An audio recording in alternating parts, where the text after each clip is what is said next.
Hello කට්ටිය කොහොමද? අද අපි බලමු අල්ට්‍රාසොනික් සෙන්ස් එකක් කියන්නේ මොකක්ද කියලා. අල්ට්‍රාසොනික් සෙන්ස් එකක් කියන්නේ ශබ්ද තරංග. එහෙම නැත්නම් අල්ට්‍රාසොනික් වේව්ස් පාවිච්චි කරලා දුර මනින්න අපි පාවිච්චි කරන සෙන්සර් එකක්.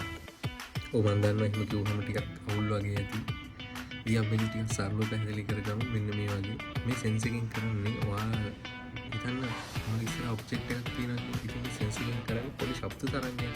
මුදුත් කරලා ඒ මිනිස් කරන්න ඇසෙන්නේ ශබ්ද තරංගයක් මුදුත් කරන මේ ඔබ්ජෙක්ට් එක දෙස.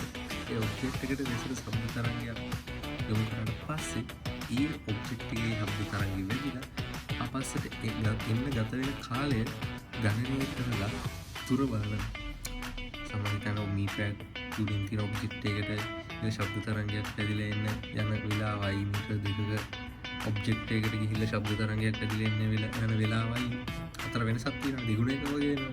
ඒකනේ ඒ වගේ. ඉතින් ඒ වගේ හිතන්න මේ දුර සහ කාලය ගණනය කරලා කොච්චර දුරකින්ද තියෙන්නේ කියන එක හොයනවා. එච්චරයි. හරි සරලයි. ඒකට මේ සෙන්සර් එක ගත්තට පස්සේ අපිට බලා ගන්න පුළුවන් පින් 4ක් බලා ගන්න පුළුවන්. එකක් තමයි 5 volt power දෙන පින් එක. ඊට පස්සේ සිග්නල් සෙන්ඩ් කරන පින් එකක් තියෙනවා. ඊට පස්සේ සිග්නල් රිසීව් කරන පින් එකක් තියෙනවා. සහ ග්‍රවුන්ඩ් පින් එකක් තියෙනවා.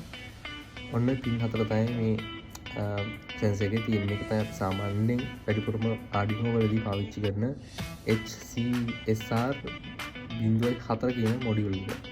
මේක තමයි Arduino ප්‍රොජෙක්ට් වලට අපි ගොඩම පාවිච්චි කරන water level monitor කරන ප්‍රොජෙක්ට් වලට. ඒකෝඩ ස්මාර්ට් පාකින් සිස්ටම් ඔය වගේ තව ගොඩක් Arduino ප්‍රොජෙක්ට් වලට මේක පාවිච්චි කරන්න පුළුවන්.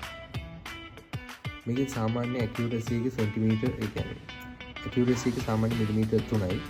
ඒකට සාමාන්‍යයෙන් මේකේ මැනගන්න පුළුවන් රේන්ජ් එක ගැන කතා කරොත් එන්නේ සෙන්ටිමීටර් 2 ඉඳලා සෙන්ටිමීටර් 400ක්. ඒ කියන්නේ මීටර් 4ක් වගේ යනකම්ම මේකෙන් මැනගන්න පුළුවන්.